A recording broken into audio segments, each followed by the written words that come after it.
Good evening to all my dear students.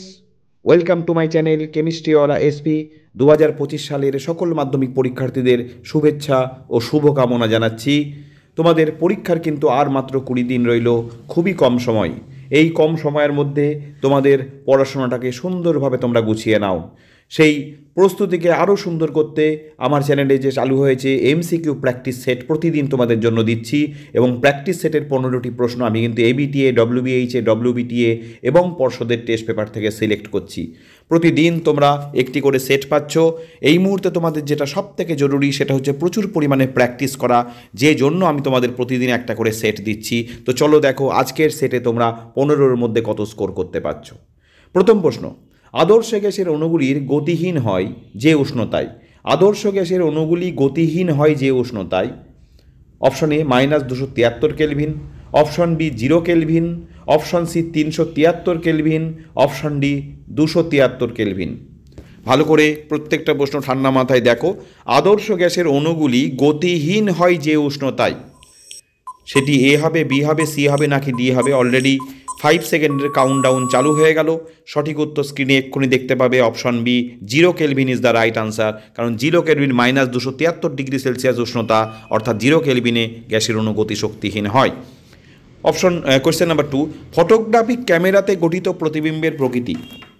অপশনগুলো এক্ষুনি তোমাদের সামনে আসবে। অপশন এ সদ ও সমশিষ্য, অপশন বি সদ ও অবশিষ্য, অপশন সি অসদ ও সমশিষ্য, অপশন ডি অসদ ও অবশিষ্য। ফটোগ্রাফিক ক্যামেরাতে গঠিত প্রতিবিম্বের প্রকৃতি কি হয়? খুব সুন্দর একটি প্রশ্ন, ভালো করে ভাবো। খুব সুন্দর একটি এবং গুরুত্বপূর্ণ প্রশ্ন। মানুষের চোখ এবং ক্যামেরার মধ্যে সাদৃশ্য বৈসাদৃশ্য তোমাদের কিন্তু পরীক্ষায় আসে। সঠিক উত্তর অপশন বি সদ ও অবশিষ্য। এ প্রসঙ্গে তোমাদের বলে রাখি, ফটোগ্রাফিক ক্যামেরাতে গঠিত প্রতিবিম্বের প্রকৃতি যেমন সদ অবশিষ্য হলো, মানুষের চোখের রেটিনায় গঠিত প্রতিবিম্বের প্রকৃতিও কিন্তু সদ ও অবশিষ্য। ওকে, চলো কোয়েশ্চেন নাম্বার 3। এ বি সি তিনটি রোধকে শ্রেণী সমবায়ে যুক্ত রোধের মধ্যে দিয়ে I1, I2 এবং I3 প্রভাবমাত্রা গেলে তাদের মধ্যে সম্পর্ক কী হবে? Option A I1 greater than I2 greater than I3, option B I1 equals to I2 equals to I3, option C I1 less than I2 less than I3, option D I1 greater than I2 less than I3। A B C তিনটি শ্রেণী সমবায়যুক্ত রোধের মধ্যে দিয়ে I1, I2, I3 প্রভাবমাত্রা যাচ্ছে। সঠিক উত্তর হবে অবশ্যই option B I1 equals to I2 equals to I3। কেন? কারণ তোমরা জানো শ্রেণী সমবায়ে একাধিক রোধ যখন যুক্ত থাকে প্রত্যেকের মধ্যে দিয়ে একই প্রবাহমাত্রা যায়, কিন্তু সমান্তরাল সমবায়ে যুক্ত করলে প্রবাহমাত্রা কিন্তু চেঞ্জ হয়ে যায়। কোয়েশ্চেন নাম্বার 4 তোমাদের সামনে। তড়িৎচালক বল ভি, কার্য ডব্লু ও আধান কিউ এর মধ্যে সম্পর্কটি হলো। অপশন এ কিউ সমান W V, option B Q সমান V by W, option C Q সমান V by W square, option D Q সমান ডব্লু বাই ভি। খুব সুন্দর একটি প্রশ্ন, কারণ এখান থেকে আমাদের ছোটো ছোটো অঙ্কও করতে হয় এই সম্পর্কটা থেকে। তড়িৎচালক বল কার্য আধানের মধ্যে সঠিক সম্পর্ক অবশ্যই অপশন ডি কিউ সমান সমান ডব্লু বাই ভি, যেটাকে আমরা সহজভাবে প্রকাশ করি ডব্লু সমান সমান কিউ ভি সম্পর্ক দিয়ে, অর্থাৎ ডব্লু কার্য সমান সমান আধান ইন্টু বিভব প্রভেদ। ওকে, কার্য সমান সমান আধান ইন্টু বিভব প্রভেদ, ডব্লু সমান সমান কিউ ভি। এই সম্পর্কটা থেকে আমাদের কিন্তু ছোটো ছোটো অঙ্ক করতে হয়। নাও কোয়েশ্চেন নাম্বার 5। নিচের কোন সম্পর্কটি সঠিক নয়? 4টে সম্পর্ক দেওয়া হবে, কোনটা সঠিক নয় বলতে হবে। অপশন এ এইচ সমান V square by V square RT, option B H সমান V IT, option C H সমান I square RT, option D H সমান V square T by R. ভালো করে দেখে নাও কোনটা সঠিক উত্তর হবে। সঠিক উত্তর হবে অবশ্যই অপশন এ এইচ সমান সমান ভি স্কোয়ার আরটি। এইচ সমান সমান ভি স্কোয়ার আরটি এই সম্পর্কটি সঠিক নয়। বাকি প্রত্যেকটা সম্পর্ক বি, সি এবং ডি প্রত্যেকটা সম্পর্ক কিন্তু সঠিক। ওকে, এইচ সমান সমান ভি স্কোয়ার আরটি এই সম্পর্কটি একমাত্র সঠিক নয়। নাও কোয়েশ্চেন নাম্বার 6। যে প্রকার তেজস্ক্রিয় বিকিরণের ফলে উৎপন্ন মৌল মূল মৌলের আইসো বার হয় তা হলো, ভালো করে খেয়াল করো, আইসো বার। অপশন এ আলফা কণা, অপশন বি বিটা কণা, অপশন সি পজিট্রন কণা, অপশন ডি গামা কণা। যে প্রকার তেজস্ক্রিয় বিকিরণের ফলে উৎপন্ন মৌল মূল মৌলের আইসো বার হয়, আলফা কণা, বিটা কণা, পজিট্রন কণা, গামা কণা, কোনটা সঠিক উত্তর হবে? সঠিক উত্তর অবশ্যই হবে অপশন বি বিটা কণা। কেন? কারণ আমরা জানি বিটা কণা নির্গত হলে পারমাণবিক সংখ্যা এক একক বেড়ে যায়, ভর সংখ্যার কোনো পরিবর্তন ঘটে না। আর আইসোবার কাকে বলে? দুটো মৌলের যদি ভর সংখ্যা একই থাকে, পারমাণবিক সংখ্যা চেঞ্জ হয়, তখন তারা পরস্পরের আইসোবার। তাহলে বুঝতেই পারছো কোন কণা? বিটা কণা নির্গমনের ফলে আইসোবার তৈরি হয়। ওকে, চলো কোয়েশ্চেন নাম্বার 7। নিচের মৌলগুলির মধ্যে আয়নন বিভাবের সঠিক ক্রম হলো option A nitrogen greater than oxygen greater than fluorine, option B nitrogen greater than oxygen less than fluorine, option C nitrogen less than oxygen less than fluorine, option D nitrogen greater than fluorine greater than oxygen. ভালো করে দেখো, ভালো করে ভাবো, already countdown চালু হয়ে গেল। খুব সুন্দর একটি প্রশ্ন। সঠিক উত্তর হবে অবশ্যই option C nitrogen less than oxygen less than fluorine. অর্থাৎ এখানে নাইট্রোজেনের আয়নায়ন বিভাবের মান সবথেকে কম, আর ফ্লুরিনের আয়নায়ন বিভাবের মান সবথেকে বেশি। কারণ কি? কারণ ফ্লুরিনের তড়িৎ ঋণাত্মকতার মান সবথেকে বেশি, কারণ ফ্লুরিন ইলেকট্রনকে নিজের দিকে আকর্ষণ করে। ফলে ফ্লুরিন যেহেতু ইলেকট্রনকে নিজের দিকে আকর্ষণ করছে, ফলে এই ইলেকট্রনকে বের করতে সবথেকে বেশি শক্তি লাগবে, আর নাইট্রোজেনের সবথেকে কম শক্তি লাগবে।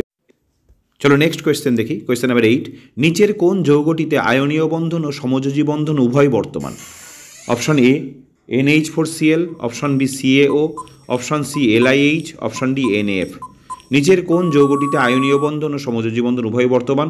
Option A NH4Cl is the correct answer. কারণ অ্যামোনিয়াম ক্লোরাইডে আমরা জানি আয়নীয় বন্ধনও থাকে, সমযোজী বন্ধনও থাকে। ক্লিয়ার? আচ্ছা, বাকিগুলোতে দেখো CaOতে আয়নীয় বন্ধন, LiH এ আয়নীয় বন্ধন, NF এ আয়নীয় বন্ধন। বাকিগুলো সবগুলোতে কিন্তু শুধুমাত্র আয়নীয় বন্ধন রয়েছে, কিন্তু NH4Cl এ আয়নীয় বন্ধনও আছে, সমযোজী বন্ধনও আছে। ওকে, চলো কোয়েশ্চেন নাম্বার 9 দেখি। অলরেডি আমাদের 8টা প্রশ্ন হয়ে গেল। প্রদত্ত কোনটি ক্ষার ধাতু নয়? প্রদত্ত কোনটি ক্ষার ধাতু নয়? 4টে অপশন আসবে এক্ষুনি তোমাদের সামনে। Option A RB rubidium, option B CS caesium, option C CA calcium, option D Na sodium. এদের মধ্যে কোনটি ক্ষার ধাতু নয়? ভীষণ সুন্দর সুন্দর 15টি প্রশ্ন। তোমাদের প্রচুর প্র্যাকটিস করতে হবে এই কদিন, সেই জন্য প্রতিদিন আমি চেষ্টা করছি একটি করে প্র্যাকটিস সেট তোমাদের দেওয়ার। সঠিক উত্তর হবে অবশ্যই অপশন সি CA ক্যালসিয়াম। কারণ রুবিডিয়াম, সিজিয়াম, সোডিয়াম এরা প্রত্যেকে কিন্তু ক্ষার ধাতু, ক্যালসিয়াম ক্ষার ধাতু নয়। ঠিক আছে, তো চলো এদের মধ্যে তাহলে ক্যালসিয়াম কি? ক্যালসিয়াম ক্ষারীয় মৃত্তিকা ধাতু। ক্যালসিয়াম হচ্ছে ক্ষারীয় মৃত্তিকা ধাতু। চলো নেক্সট কোয়েশ্চেন। আচ্ছা, রুবিডিয়াম, সিজিয়াম, সোডিয়াম এ প্রসঙ্গে বলে দিই, ক্ষার ধাতুরা প্রত্যেকে দীর্ঘ পর্যায় সারণীর প্রথম শ্রেণীতে থাকে, আর ক্ষারীয় মৃত্তিকা ধাতুর পর্যায় সারণীর দ্বিতীয় শ্রেণীতে থাকে। ওকে, চলো 10 নম্বর প্রশ্ন আমাদের সামনে আসে। ইতিমধ্যে 9টা প্রশ্ন তোমরা দেখলে, তোমরা কিন্তু জানিও কত স্কোর করছো আজকে। 10 নম্বর প্রশ্ন, প্রদত্ত কোনটি সালফাইড আকরিক? প্রদত্ত কোনটি সালফাইড আকরিক? অপশনগুলো তোমাদের সামনে এক্ষুনি আসবে। Option A bauxite, option B zincite, option C haematite, option D zinc blende. Option D zinc blende. এদের মধ্যে কোনটি সালফাইড আকরিক? তাড়াতাড়ি ভেবে নাও, এদের মধ্যে কোনটি সালফাইড আকরিক? অলরেডি কাউন্টডাউন চলছে। এদের মধ্যে কোনটি সালফাইড আকরিক? সঠিক উত্তর option D zinc blende. Zinc ব্লেন্ডের সংকেত কি? ZNS। ZNS দেখতেই পাচ্ছ, জিঙ্ক সালফাইড। তাহলে এইটি একমাত্র সালফাইড আকরিক, বাকিগুলো কিন্তু অন্য আকরিক। চলো 11 নম্বর প্রশ্ন। XYZ তিনটি মৌলের পারমাণবিক সংখ্যা যথাক্রমে 7, 12 এবং 17, কোনটি এদের মধ্যে ধাতু? Option A X, option B Y, option C Z, option D কোনোটি নয়। XYZ তিনটি মৌলের পারমাণবিক সংখ্যা যথাক্রমে 7, 12 এবং 17, এদের মধ্যে কোনটি ধাতু? সঠিক উত্তর কী হবে? XYZ 7, 12, 17 ভাবো পারমাণবিক সংখ্যা। সঠিক উত্তর হবে অপশন বি Y। কেন বলে দিই, দেখো Y এর পারমাণবিক সংখ্যা 12, তার মানে ইলেকট্রন বিন্যাস 2,8,2। শেষ কক্ষপথে দুটো ইলেকট্রন থাকছে। শেষ কক্ষপথে একটা বা দুটো বা তিনটি ইলেকট্রন থাকলে আমরা জানি তারা ধাতু হয়, তাহলে অবশ্যই Y এখানে ধাতু। কিন্তু প্রথমটা 7 দেখো 2,5, শেষ কক্ষপথে 5টা ইলেকট্রন, তাহলে অধাতু। 17 দেখো 2,8,7, শেষ কক্ষপথে 7টি ইলেকট্রন, এটিও কিন্তু অধাতু। তাহলে একমাত্র মাঝেরটি অর্থাৎ Y কিন্তু ধাতু। চলো নেক্সট কোয়েশ্চেন, কোয়েশ্চেন নাম্বার 12। দৈনন্দিন জীবনে ব্যবহৃত হয় এরূপ একটি তড়িৎযোজী যৌগ হলো অপশন এ খাদ্য লবণ, অপশন বি জল, অপশন সি চিনি, অপশন ডি কেরোসিন। দৈনন্দিন জীবনে ব্যবহৃত হয় এরূপ একটি তড়িৎযোজী যৌগ হলো এ খাদ্য লবণ, বি জল, সি চিনি, ডি কেরোসিন। খুব সহজ প্রশ্ন, কিন্তু এই ধরনের প্রশ্নগুলোই মাধ্যমিক পরীক্ষায় আসে বলে এখন তোমাদের আমি এই ধরনের প্রশ্নগুলোই প্র্যাকটিস করাচ্ছি বেশি বেশি করে। সঠিক উত্তর কী হবে? সঠিক উত্তর অবশ্যই হবে অপশন এ খাদ্য লবণ, দ্যাট ইজ সোডিয়াম ক্লোরাইড। বাকি জল, চিনি এবং কেরোসিন এরা কিন্তু প্রত্যেকে সমযোজী যৌগ। একমাত্র খাদ্য লবণ এখানে তড়িৎযোজী যৌগ, যার সংকেত NaCl। কিন্তু জল, চিনি এবং কেরোসিন প্রত্যেকে সমযোজী যৌগ। চলো 13 নম্বর প্রশ্ন। প্রদত্ত কোন জোটটি সঠিক নয়? এখানে 4টি জোর এক্ষুনি তোমাদের সামনে আসবে, পেয়ার। তাদের মধ্যে কোন পেয়ারটি সঠিক নয় বলতে হবে। অপশন এ মুদ্রা ধাতু, CU copper. Option B halogen, এটি অ্যাস্টাটিন। অপশন সি ক্ষারীয় মৃত্তিকা ধাতু, এফি আয়রন।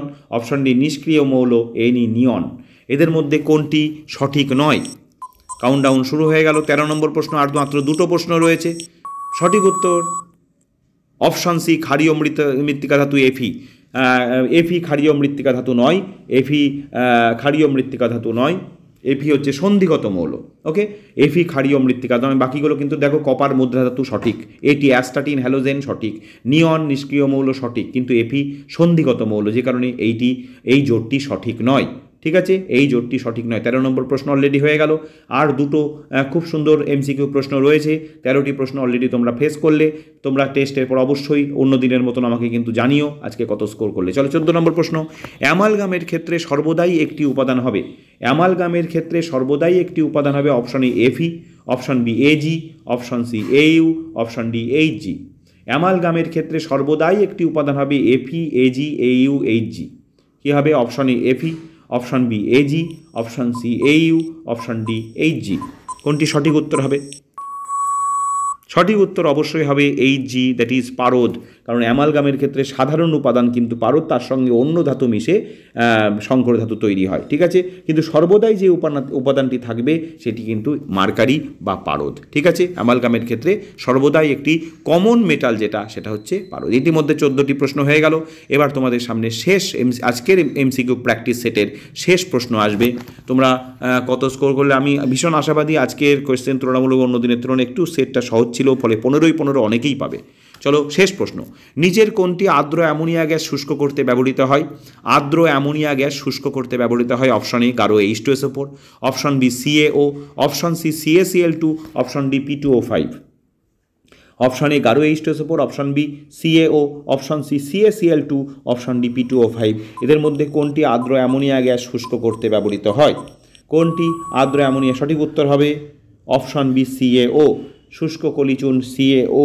শুষ্ক কলিচুন CaO আর্দ্র অ্যামোনিয়া গ্যাসকে শুষ্ক করতে ব্যবহৃত হয়, কারণ এখানে কলিচুনও ক্ষারীয় এবং অ্যামোনিয়া গ্যাসও কিন্তু ক্ষারীয়। ক্ষারীয় পদার্থকে সর্বদা ক্ষারীয় পদার্থ দ্বারাই শুষ্ক করা হয়। ওকে, ইতিমধ্যে তাহলে আমাদের আজকের এমসিকিউ প্র্যাকটিস সেট কমপ্লিট হয়ে গেল। তোমরা কেমন স্কোর করলে সেটা আমাকে জানা। আজকে কিন্তু ঠিক রাত্রি 9টার সময় তোমাদের ফিজিক্যাল সায়েন্সের ম্যাথ প্রবলেমস আলো চ্যাপ্টার থেকে অঙ্ক শেখানো হবে। তোমরা কিন্তু প্রত্যেকে অবশ্যই থেকো। তো এখন এই পর্যন্তই, আবার দেখা হচ্ছে।